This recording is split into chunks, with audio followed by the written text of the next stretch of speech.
Thank you, everyone. Please sit down, and good morning, IEA. So good to see all of you. What a great way to wake up in the morning. So thank you very much to Al. Thank you to Becky. Thank you to all of you, really, for welcoming me, to your Executive Director, Michael Schaudy, all of the members of the Representative Assembly, and the leadership that you represent, to the 135,000 proud IEA members that you represent, teachers and professors and paraprofessionals and support staff, retirees, future educators.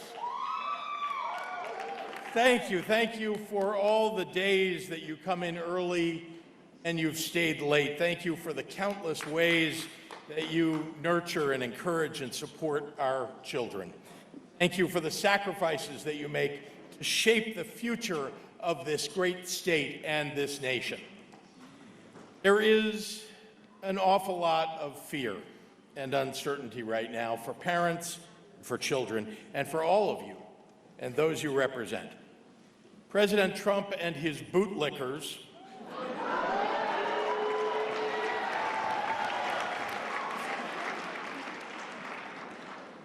I have other words to describe them, too,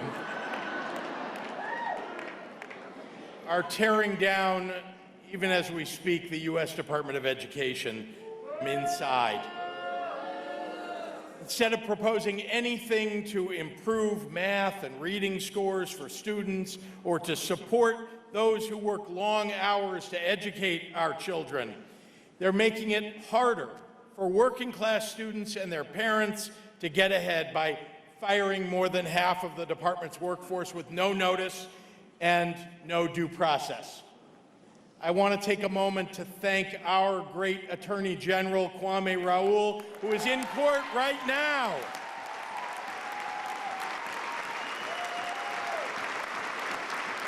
He's in court with 20 other attorneys general right now, fighting what Donald Trump is trying to do to education in this country. Now, if Donald Trump really cared about education in our states, he would have hired a Secretary of Education who knows something about public schools, like maybe an educational professional, maybe a teacher, someone who understands what our schools mean to working families across the United States. Instead, he hired a former wrestling promoter, Linda McMahon. Now, wrestling can be entertaining, I'll admit. I don't watch much of it, but that's not the kind of expertise that most Americans are looking for when it comes to carrying out good public policy for our families. Education is either the foundation of our nation's future success, or if we fail, it can be our nation's undoing. When we invest in our schools, we are building stronger communities, a more stable democracy, and a healthier economy, and it gets done by teachers and educators and paraprofessionals and professors and all of you here today. And that's why, in proud partnership with educators across this state, the General Assembly and I have made improving education one of our highest priorities. Every student in every community, from Cairo to Chicago, from Rockford to Champaign, and so many places in between, deserves a high-quality education taught by a well-paid teacher in a school with a library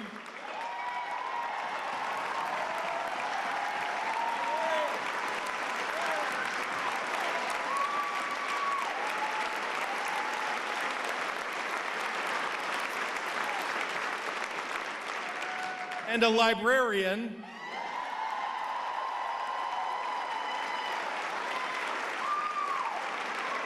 and a nurse and maybe even a social worker.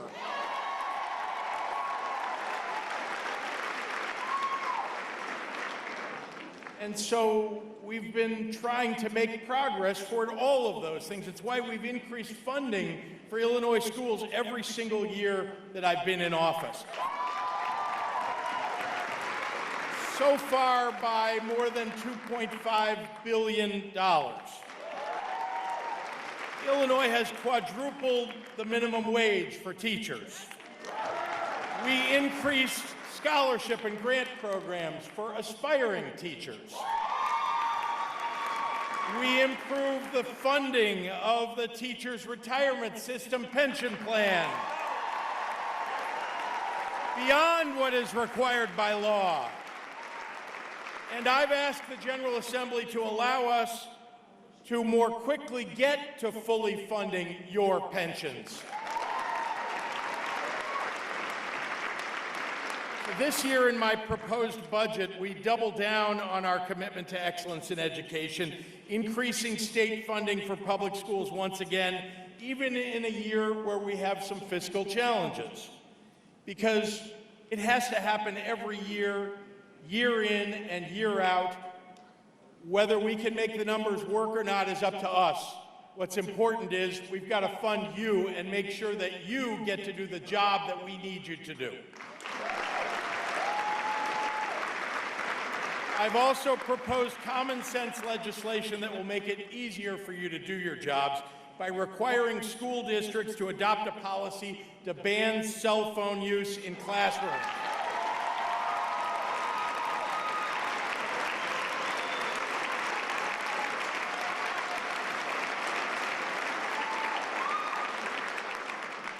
And for yet another year, we are investing again in recruiting teachers from across the nation and across the state of Illinois and making it easier for teachers to stay in the profession.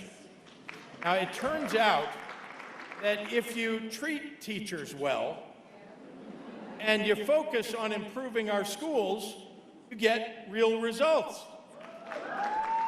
So this year's Nation's report card shows that Illinois is improving relative to other states. Our 8th graders now have the 2nd highest reading scores and the 5th highest math scores in the United States.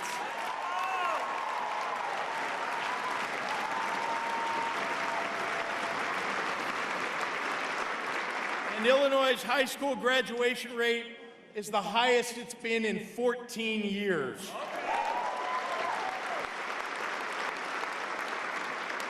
And although they're not the be-all and the end-all, U.S. News & World Report now ranks Illinois 7th in the nation for K-12 education, and we won't stop till we're number 1.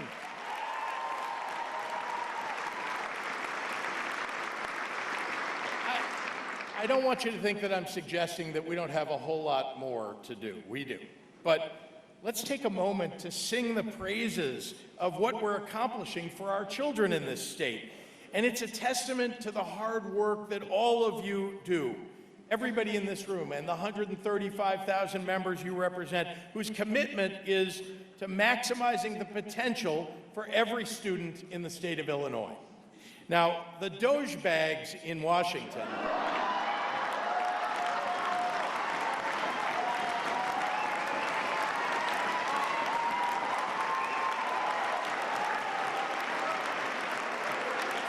sorry, I may have misspelled that.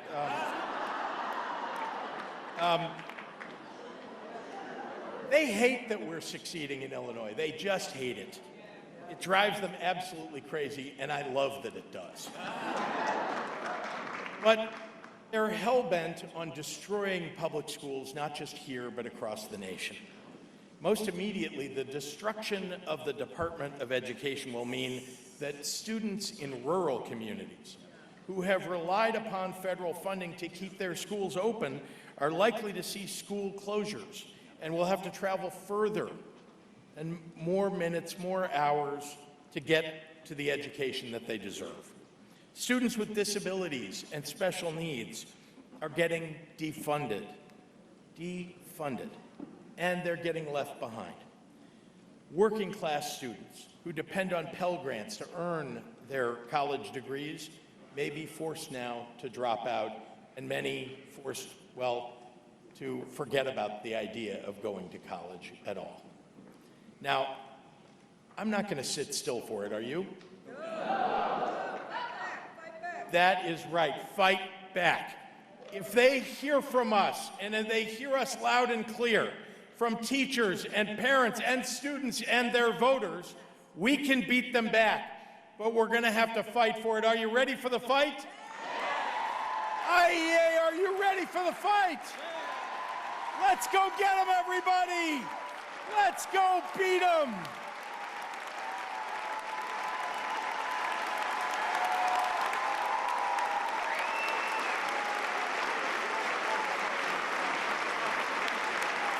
Watch breaking news on YouTube. Subscribe to ABC7 Chicago Eyewitness News.